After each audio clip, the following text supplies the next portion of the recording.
जब बात होती है आध्यात्म की, जब बात होती है ज्योतिष की, विज्ञान की, संस्कृति की, तो एक बहुत ही जाना माना नाम और एक बहुत ही जाना माना चेहरा मेरे साथ जुड़ गए हैं, आचार्य जी। आचार्य कृष्ण जी, आपका बहुत स्वागत है। सबसे पहले आपका बहुत अभिनंदन। नमस्कार। आचार्य जी, मैं चाहूंगी कि सबसे पहले आप अपने बारे में बताएं। देखिए, ज्योतिष का जहाँ तक प्रश्न रहा और अध्यात्म का, तो ये मुझे बचपन से, बाल्यकाल से गॉड गिफ्टेड ईश्वरीय देन है। हमारे परिवार में कोई भी व्यक्ति ज्योतिषी या इस विधा से जुड़ा हुआ नहीं है। सब लोग कानून से जुड़े हुए और प्रशासन से जुड़े हुए लोग हैं, शिक्षा से जुड़े हुए लोग हैं। तो ईश्वर की मैं बहुत बड़ी कृपा मानता हूँ कि उन्होंने मुझे इस अध्यात्म के क्षेत्र में प्रेरणा दिया, और बिना ईश्वरी कृत कहीं कुछ तो होता नहीं है। ये ईश्वर की कृपा से ही मैं इस अध्यात्म की दुनिया और अध्यात्म के क्षेत्र में आया हूँ। अच्छा, अध्यात्म के साथ आपका क्या बचपन से लगाव रहा है? क्योंकि आपने कहा कि इससे पहले परिवार में कोई कभी इस तरह से अध्यात्म से उस तरह जुड़ा हुआ नहीं रहा है। अब आप मानव कल्याण की भी बात करते हैं, कई प्रयास करते हैं, कई कदम आपने इससे पहले उठाए भी हैं, तो क्या ये बचपन से ही था? हाँ, मेरे फोर फादर और जो भी लोग थे, मतलब प्रोफेशनली तरीके से, जिसे कहते हैं कि कर्मकांड या ये से प्रोफेशन बनाना, ऐसा परिवार में किसी के पास इसका ये इस विधा का नहीं था। लेकिन लोगों को आध्यात्म के प्रति और साधना और आत्मीय ज्ञान जिसे कहते हैं, वो वंश परंपरागत में ये चीज़ें रही हैं। उन लोगों के पास ईश्वरीय देन था, और मैं यही मानता हूँ कि जो उन लोगों के पास विद्या और विधा थी, मुझे ईश्वर के कृपा से प्राप्त हुआ, भगवान की कृपा से मिला, जिसे मैं आज बढ़ाने का काम कर रहा हूँ। वैश्वीकरण पर भी मैं चाहूंगी आप थोड़ा प्रकाश डालें, थोड़ा जोर डालें। आजकल का जो माहौल है, बच्चे हैं, युवा हैं, आचार्य जी, उनका रुझान बहुत ज्यादा आध्यात्म के प्रति, आध्यात्म की तरफ नहीं है। और आपने कहा कि बहुत पहले से आपकी रुचि इस तरफ हो गई थी। तो आजकल के युवाओं को कैसे आप देखते हैं?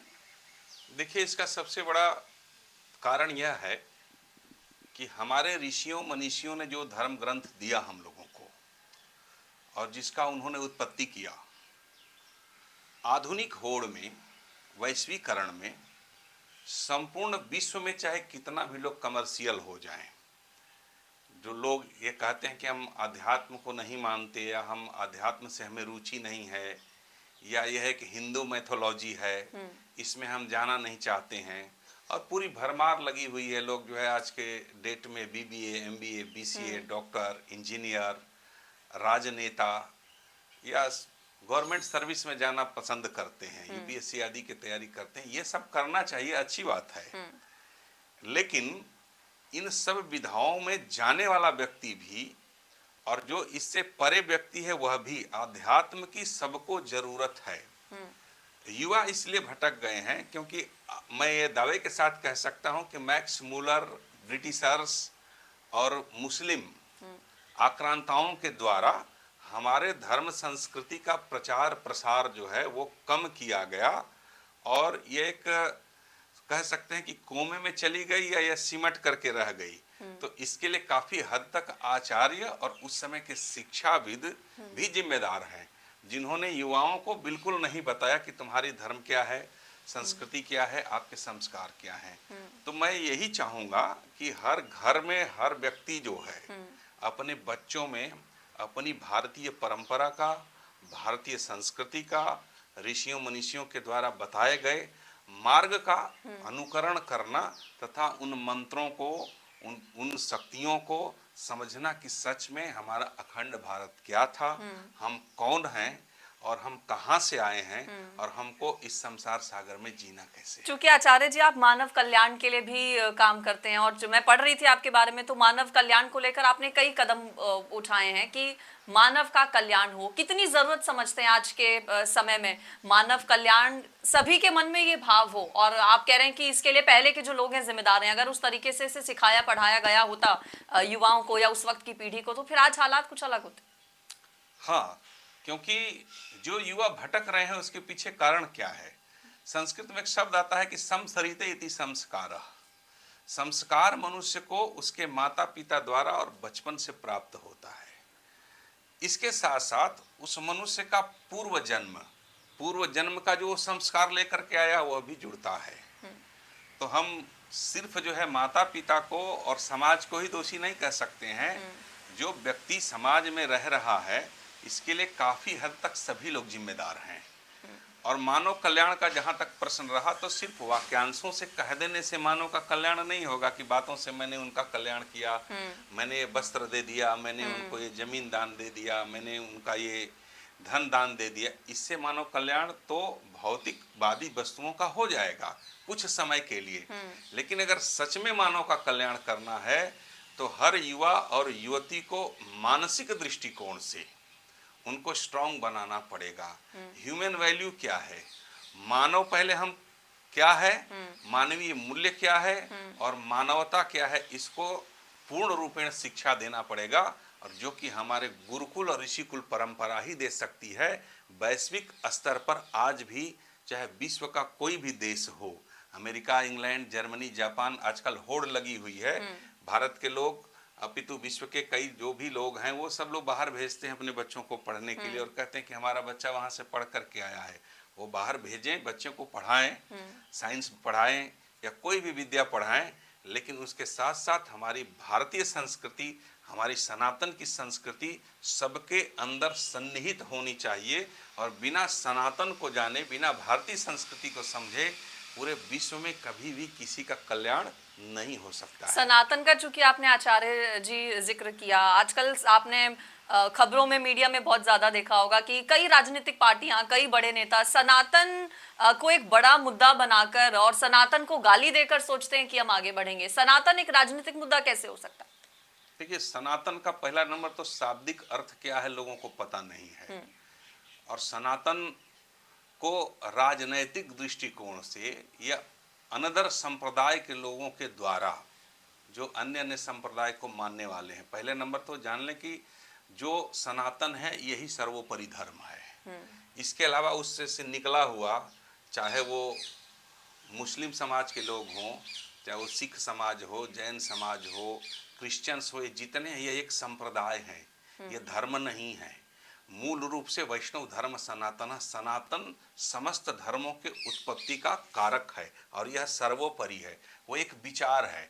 जैसे हम विषय को पढ़ते हैं तो लोग कहते हैं कि ये कानून के ज्ञाता है, ये ज्योग्राफी के ज्ञाता है, ये मेडिकल साइंस के ज्ञाता है। उसी तरह से धर्म में भी ये अलग अलग जो लोग विचार लेकर के आए हैं तो वह एक संप्रदाय है, उसके अनुयायी हो सकते हैं। लेकिन मूल रूप से जहाँ तक सनातन का प्रश्न है तो वैष्णव धर्म सनातन सर्वोपरि था, सर्वोपरि है और भविष्य में भी रहेगा। इसे न कोई तोड़ सकता है, न इसे विखंडन कर सकता है। सनातन का अर्थ जो है क्रिश्चियन हो जाना, मुस्लिम हो जाना, राजनेता हो जाना या उसमें जो है जाना, ये नहीं है। सनातन उसे कहते हैं जो हर मनुष्य के अंदर में सत्यनिष्ठा, मानवीय धर्म को एक साथ एकजुट होकर के ले चलना और साथ ही साथ मानव कल्याण के साथ साथ पशु पक्षी, जीव जंतु, पेड़ पौधे, धरती का संरक्षण, जल संरक्षण से लेकर के वायु संरक्षण से लेकर के इन समस्त पंच भौतिक और प्राकृतिक विधाओं का भी और मानवीय मूल्य का भी अध्ययन कराता है, जो कि किसी भी संप्रदाय का व्यक्ति होगा तब सब में सन्निहित है। इसलिए सनातन को किसी राजनैतिक या किसी एक सूत्र में बांधना जो है एक कहीं भी न्याय नहीं हो सकता है। सनातन के संग में सनातन जो व्यक्ति होता है वो जो अपनी नजर और दृष्टि से देखता है तो उसे सर्व विष्णुमयम जगत। बहुत सुंदर बात आपने कही आचार्य जी, लेकिन बहुत दुर्भाग्यपूर्ण है ये कि आजकल सनातन को एक मुद्दा बना दिया जाता है। अच्छा, चूंकि हम मानव की हम बात कर रहे हैं, आजकल लोगों में गुस्सा बहुत ज्यादा जल्दी आचार्य जी आ जाता है। इसके पीछे की क्या वजह, क्या खान पान कुछ इस तरह का हो गया है या फिर बोलचाल कुछ इस तरह की हो गई है? ऐसा क्यों समझते हैं आप? इतना शॉर्ट टेम्पर्ड लोग कैसे हो गए हैं? पेशेंस क्यों नहीं रह गया लोगों में? उसका सबसे बड़ा कारण अज्ञानता है। अज्ञानता के कारण ऐसा लोग करते हैं, क्योंकि जिसे जो वस्तु चाहिए वो मिल जाए तब तो ठीक है। और जब वो वस्तु उसे नहीं प्राप्त होती है तो स्वाभाविक है लोग क्रोध में आते हैं। उसका सबसे बड़ा कारण क्या है कि हमारे जो ऋषिकुल और गुरुकुल परंपराएं थी उसमें लोगों को मेडिटेशन सिखाया जाता था, ध्यान सिखाया जाता था कि आप कौन हैं, कहाँ से आए हैं, आपका आचार विचार और व्यवहार, ये बचपन से ही संस्कार उसमें भर दिए जाते थे। तो उस समय क्या होता था कि लोग मानसिक दृष्टिकोण से, जो मन स्थिति उनकी होती थी, तो मानसिक दृष्टिकोण से मजबूत होते थे। आज लोगों के पास चाहे वो किताब का ज्ञान हो, चाहे आधुनिक संयंत्र लैपटॉप या मोबाइल को दिन प्रतिदिन लोग सारा दिन लेकर के देखते रहते हैं, तो उसमें से निकला हुआ जो ये जितने ज्ञान लोगों के पास है वो आधा और अधूरा है। तो आधा अधूरा ज्ञान वाला व्यक्ति जो होता है वो उसी को मान बैठे हैं कि यही सर्वोपरि ज्ञान है, और मन के मुताबिक कोई काम न होने के कारण से लोगों में गुस्सा आ जाता है, क्योंकि वो एक ही समय में चंद समयों में चाहते हैं कि सब कुछ उन्हें प्राप्त हो जाए। ये तो मृत्यु लोक है और यहाँ तपस्या करना है, और हर मनुष्य के साथ में नवग्रह और नक्षत्र लगे हुए हैं, और ऊपर से भगवान ने जो निर्धारित करके रखा है वही उसे प्राप्त होगा। चाहे वो हिंसा वृत्ति में लोग जाएं या चाहे गुस्सा करे या किसी भी तरह का लोग अपने विचारों में नाना प्रकार का कुचक्र रचें, होगा वही जो ईश्वर चाहेंगे। बिल्कुल ठीक कह रहे हैं आचार्य जी। देखिए, होगा वही जो भगवान ने लिख रखा है, और ऐसे में बहुत ज्यादा गुस्सा और शॉर्ट टेम्पर्डनेस से लोगों को आचार्य जी कह रहे हैं कि जरूर बचना चाहिए। तो देखिए, आचार्य जी से हम बात को अब आगे बढ़ा रहे हैं सिलसिलेवार तरीके से। एक और खास बात मैं आचार्य जी के बारे में बताऊं कि आचार्य जी आते हैं बनारस से, काशी से, जिसे कहा जाता है शिव की नगरी। रोम रोम में काशी के शिव हैं आचार्य जी। काशी से आप आते हैं, कितना जुड़ाव, आप चूंकि काम के सिलसिले में विदेशों में भी आपका जाना होता है, दिल्ली अक्सर आपका आना जाना लगा रहता है, काशी से खास लगाव जाहिर है आपका होगा, वहीं पर आप ने शुरुआत की थी, वहीं पर आपका बचपन बीता है। काशी के बारे में भी चाहूंगी, या वहां पर रहकर कैसे आपने ज्ञान अर्जित किया? देखिए, काशी के विषय में ऐसा कहा गया है कि काश्यते प्रकाश्यते यस्य स काशी, अर्थात जहाँ कण कण में ज्ञान प्रकाशित हो वो काशी है।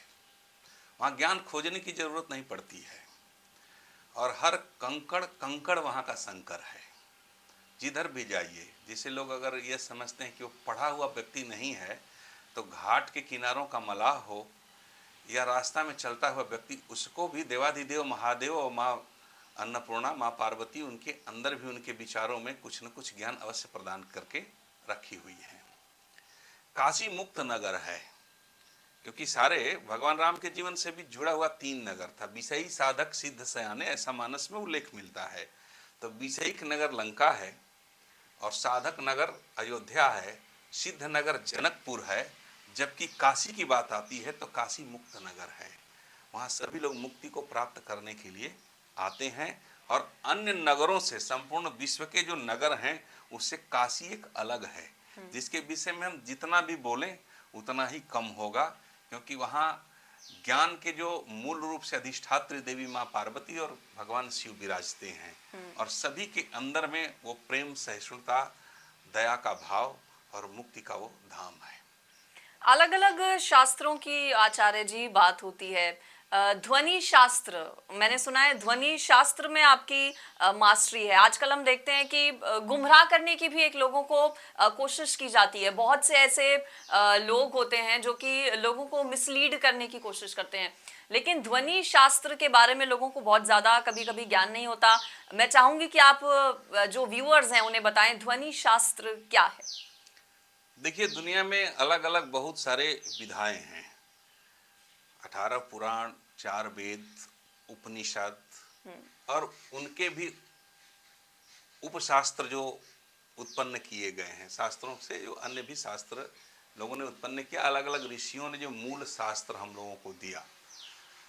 जहाँ तक ध्वनि शास्त्र का प्रश्न रहा, तो संसार और संपूर्ण विश्व में, अपितु त्रैलोक्य में कहीं भी समस्त चीजें ध्वनि पर आधारित हैं। अब लोगों को आश्चर्य लगता है कि ये ध्वनि पर कैसे आधारित है, क्रिया तो हम कर रहे हैं, तो ध्वनि पर कैसे आधारित है। देखिए, हम बोलते हैं, चलते हैं, सोते हैं, तब हमारी श्वास चलती है सोने पर, उसमें से भी आवाज निकल रही है। कोई गाड़ी चलती है, पेड़ के पत्ते आपस में जब हवा चलती है तो डोलते हैं, हवा चलती है तो उसमें भी ध्वनि है। पत्ते खड़खड़ाते हैं आपस में एक दूसरे से, इससे पत्तियां, तो उसमें भी ध्वनि है। हम चलते हैं उसमें भी ध्वनि है। तो चाहे वो पेड़ हो, पौधा हो, मनुष्य हो, पशु हो, पक्षी हो, हर जगह जिधर आप देखिएगा उधर ही ध्वनि गुंजायमान हो रही है।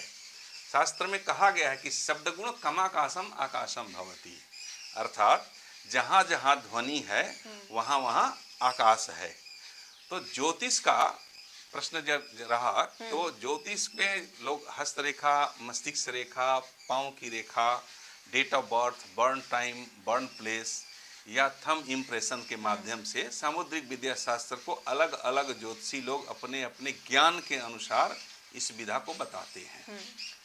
इन समस्त विधाओं में से भगवान शिव ने सर्वप्रथम, किसी व्यक्ति से आप पूछिए कि आप ये बताइए कि ये हिंदी, इंग्लिश, संस्कृत जो भी शास्त्र आप पढ़ते हैं जी। संस्कृत है, प्राकृत है, पाली है और जितनी भी भाषाएं हैं, मलयाली, कन्नड़, तेलुगु, पोलिश, जर्मन, रोम, विश्व के जितने भी भाषा हैं इनकी उत्पत्ति कहाँ से हुई? सर्वप्रथम तो लोग बोलते हैं कि संस्कृत से हुआ है, संस्कृत सब भाषा की जननी है। अब प्रश्न उठता है कि संस्कृत की उत्पत्ति कहाँ से हुई, संस्कृत कहाँ से आई? तो इन समस्त उत्पत्ति के कारण और इसके जो कारक हैं वो एक ही भगवान है, वो है भगवान शिव। शिव कैसे हैं? भगवान शिव ने जब ये संसार के वासी कुछ न बोलते थे, न लिखते थे, न पढ़ते थे, सच तो यही है, तो भगवान शिव ने डमरू का वादन किया। भगवान शिव ने अपने उनके जो डमरू है उसका वादन किया। तो उसमें श्लोक आता है संस्कृत का, बड़ा सुंदर है। पूरे संपूर्ण लोगों को ये जानना चाहिए कि हम जिसे पढ़ते, लिखते और बोलते हैं वो आया कहाँ से जी। भगवान शिव ने जब डमरू वादन किया, नृत्यावसाने नटराज राजो, भगवान शिव को नटराज कहा गया है।